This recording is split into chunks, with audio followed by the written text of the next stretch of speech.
Alright, I have a camera fixed behind the Super Yoter-C dedicated version. The onboard recording of the clip-on does not capture menu features and such, so we'll do it with the camera behind it. Believe everything's in focus. We're at the main screen.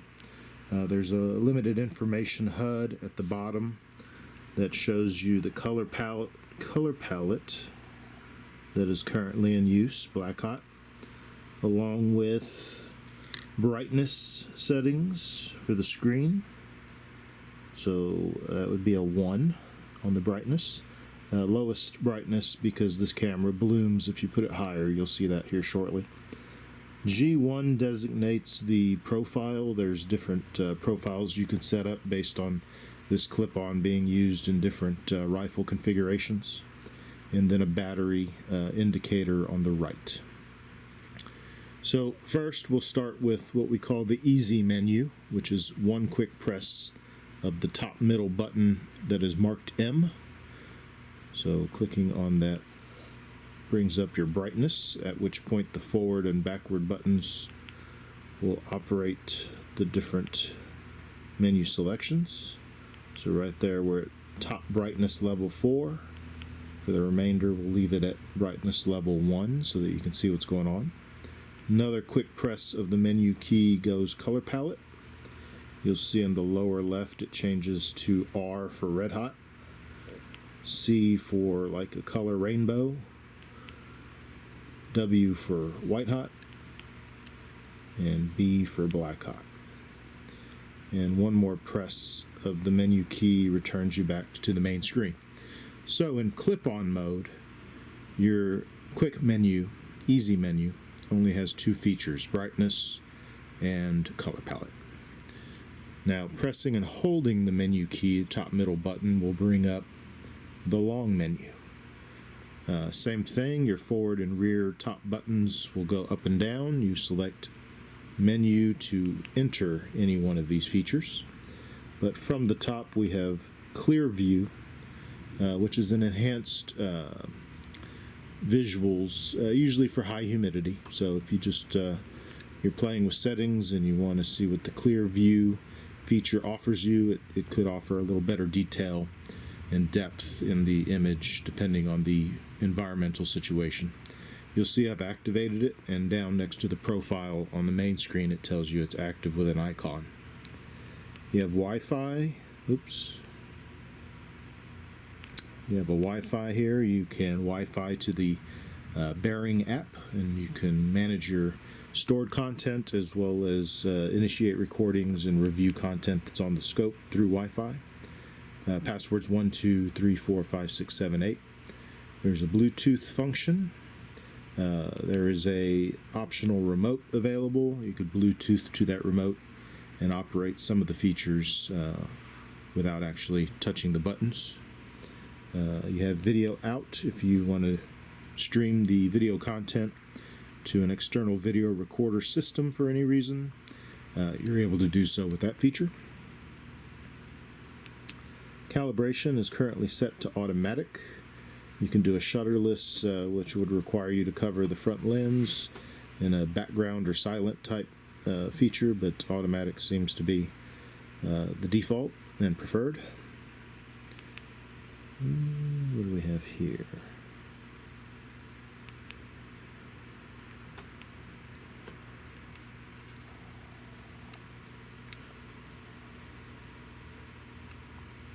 Alright, next up is the handheld.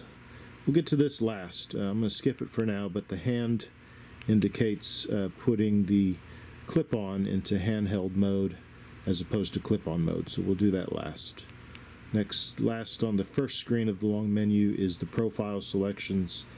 Hitting the menu key will cycle through your various options, of which there are 4. We're back to G1. Screen number 2 is the bottom icon. Click there. And you have, zoom in so I can see these. Your battery voltage selection, if you choose to use rechargeable CR123s, you'll change the voltage to match rechargeable CR123s. Otherwise, if you're using standard CR123s, then you can leave it exactly as you find it at 3 volts. You have your, I won't say zeroing, but you have your screen alignment or your co-alignment feature here. A nice upgrade to the dedicated clip-on version is it's a little easier to navigate to this critical feature. There will be a point of impact shift when you first adapt the clip-on to your day optic. So you zero your day optic, and once you're square on your day optic with your ammunition and all is zeroed there, then you need to adapt the clip-on, figure out what your point of impact shift is with the clip-on, and then adjust the position of the clip-on's screen to align with the day optics reticle. And so the nice thing about this menu feature here is it actually gives you coordinates, X's and Y's. X indicating windage left and right, Y indicating elevation up and down. And you right now it's set on right and left by the arrow direction. So any movement on the front or rear key is going to adjust the X value, which is windage. If I click the menu button quickly, it switches those icons to up and down, which is elevation, and the Y will change. And so once you adjust your screen, let me go to X again. Notice the black area on the screen on the left. If I start shifting this, you see that black area is now taken up with the screen. So it's actually shifting the alignment of the digital screen to match where your day optic 0 will be. So it's about as easy as you can get in terms of co-aligning a clip-on to a day optic. Once you have your settings done and you want to verify on target, you long press the menu to save, and it goes back to the HUD. You'll take your shots down range, see if you adjusted the right direction and the correct values, and ultimately you'll find what the XY values are. You want to write those down, keep them safe in case you have a battery issue that dumps them. Always have a plan B there. But again, you can do this up to 4 different times with the profile selection. Alright, back to the long menu, second page. We have time and date, dead pixel repair, and return the scope to factory settings. So let's go back to long menu screen 1, and if I select the handheld feature, watch the sides of the screen. Again, those black areas just outside the illuminated part of the screen, and when I click on handheld, there's a slight shift in that orientation, but we saw that we lost the icons in the HUD, because in addition to a shift, it almost enhances or increases the magnification level, if you will, not so much in a digital sense, but whatever Bering has it optimized for is trying to give you the best view of the screen, essentially. So on your HUD display down below, you now have a zoom icon that says ×1, and so you're on the base 1 value, 1.0 base optical value when it says zoom is at ×1. Now when you enter the quick menu, you still have brightness, you still have color palette, but now you have the ability to utilize a digital zoom, ×2, ×4, and back to ×1. So if you're in a shooting scenario and you have the ability to zoom, you need to go back into the long menu and go back to clip-on mode, because the digital zoom is not meant for the shooting application on these clip-ons.